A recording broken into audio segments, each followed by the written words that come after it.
పొద్దుగలే మంచి గరం గరం ముచ్చట చెప్తా చూడు. ముడి కిందకి 35 ఏళ్ళు వచ్చినాయి. మన జీవితాల్లో ఒక క్లారిటీ ఉంటుంది. మనతో ఉండేది ఎవరు, మనతో వచ్చేది ఎవరు, మన వాళ్ళు ఎవడు, పగవాళ్ళు ఎవడు.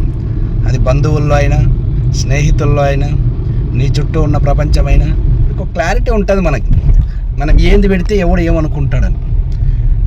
రైట్. సో మనము ఏం చేసినా కూడా అనుకునేటటువంటి అవలాగాళ్ళు ఎవరు, రైట్, మనల్ని ఎలా అనుకుంటారు అన్నీ మనకు తెలిసిన తర్వాత పెద్దగా పెద్ద క్లారిటీలు ఇంకేం అవసరం లేదు మనకి.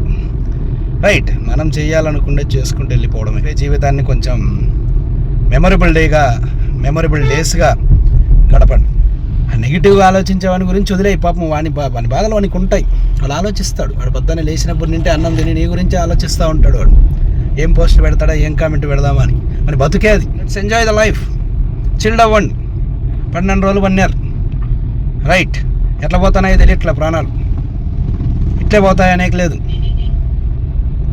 సో కాబట్టి చిల్డ్ అవ్వండి కొంచెం లైఫ్ని. అలా అని పనులు వదిలేసి కాదు.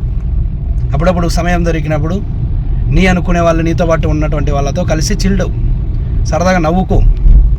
హార్మోనియల్ ఇంబ్యాలెన్సెస్ ఏర్పడకుండా ఉంటాయి. భూమి చాలా పెద్దది. అందులో నువ్వే నేనే అంత. వయసు కూడా అంతే. మరి భూమిలో ఉన్నదే ఇంత చిన్న జీవితం అంటే రిచ్గా బతకండి. డబ్బులు ఉన్నప్పుడు, డబ్బులు లేనప్పుడు ఒకటే బతికాను. డబ్బులు ఉన్నప్పుడు కొంచెం రిచ్గా బతకండి. డబ్బులు లేనప్పుడు ఎట్లా మన బతుకులో బతికిండం. రైట్.